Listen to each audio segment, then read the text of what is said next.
Hi friends, అందరూ ఎలా ఉన్నారు? ఈరోజు చుక్కకూర టమాటా పప్పు ఎలా చేయాలో చూద్దాం. ముందుగా పప్పుని 2 టైమ్స్ కడిగి నానబెట్టుకొని స్టవ్ మీద పెట్టి ఉడికించుకోవాలి. ఇప్పుడు చుక్కకూరని క్లీన్ చేసి పక్కన పెట్టుకోవాలి. ఒక చిన్న నిమ్మకాయ అంత సైజు చింతపండు నానబెట్టుకోవాలి. చుక్కకూరను కడిగి పెట్టుకోవాలి. ఇప్పుడు పప్పు ఉడికిందో లేదో చూసుకోవాలి. ఒక 10 మినిట్స్ ఉడికించుకోవాలి. ఒక పక్క మా హస్బెండ్ కోసం వేడి వేడి టీ పెడుతున్నాను. టీ మరుగుతుంది. 4 పచ్చిమిరపకాయలు, 2 టమాటాలను తీసుకోవాలి. చుక్కకూరను సన్నగా కట్ చేసుకోవాలి. టమాటాలను కట్ చేసుకోవాలి. పచ్చిమిరపకాయలను కట్ చేసుకోవాలి. ఇప్పుడు పప్పు ఉడికిందో లేదో ఒకసారి చెక్ చేసుకోవాలి. పప్పు బాగా మెత్తగా ఉడికింది. ఇప్పుడు కట్ చేసుకున్న చుక్కకూరని పప్పులో యాడ్ చేసుకోవాలి. బాగా కలుపుకొని మూత పెట్టి 10 to 15 మినిట్స్ ఉడకనివ్వాలి.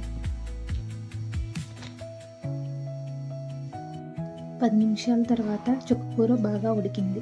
ఇప్పుడు ఇందులోకి మనం కట్ చేసి పెట్టుకున్న టమాటాలను యాడ్ చేసుకోవాలి. అలాగే పచ్చిమిర్చిని కూడా యాడ్ చేసుకోవాలి. ఒకసారి బాగా కలుపుకొని ఇందులో రుచికి సరిపడినంత ఉప్పుని వేసుకోవాలి. ఒకసారి కలుపుకొని దీన్ని 10 నుంచి 15 నిమిషాల వరకు ఉడికించుకోవాలి.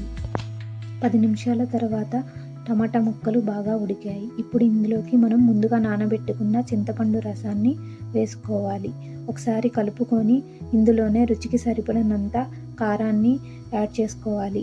ఒకసారి కలిపి 15 నిమిషాలు ఉడికించుకోవాలి. 15 నిమిషాల తర్వాత పప్పు గుత్తితో పప్పుని బాగా మెత్తగా మెదుపుకోవాలి. ఇప్పుడు ప్యాన్ పెట్టుకొని 3 టేబుల్ స్పూన్ నెయ్యి వేసి వేడి చేసుకోవాలి. ఇప్పుడు తాలింపు కోసం మనం ఎండుమిర్చి, తాలింపు గింజలు, కట్ చేసిన ఎల్లిపాయ ముక్కలు, వెల్లుల్లి రెబ్బలు, కరివేపాకు తీసుకోవాలి. నెయ్యి వేడైన తర్వాత ఎండుమిర్చి వేసి ఒక 2 మినిట్స్ వేయించుకోవాలి. తర్వాత తాలింపు గింజలు వేసి గోల్డెన్ బ్రౌన్ కలర్ వచ్చే వరకు వేయించుకోవాలి. తాలింపు గింజలు వేగిన తర్వాత కట్ చేసుకున్న ఉల్లిపాయ ముక్కలను అందులో యాడ్ చేసుకోవాలి. ఉల్లిపాయ ముక్కలను కూడా దోరగా వేయించుకోవాలి. ఇప్పుడు దంచిన వెల్లుల్లి రెబ్బలను వేసుకొని వాటిని కూడా దోరగా వేయించుకోవాలి.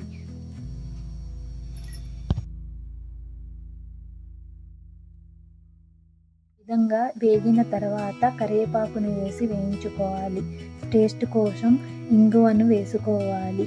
ఇప్పుడు మెదిపిన పప్పును వేసుకోవాలి. అంతే, టేస్టీ చుక్కకూర టమాటా పప్పు రెడీ. వీడియో నచ్చితే లైక్ చేయండి, షేర్ చేయండి, సబ్స్క్రైబ్ చేయండి. Thanks for watching. Bye bye.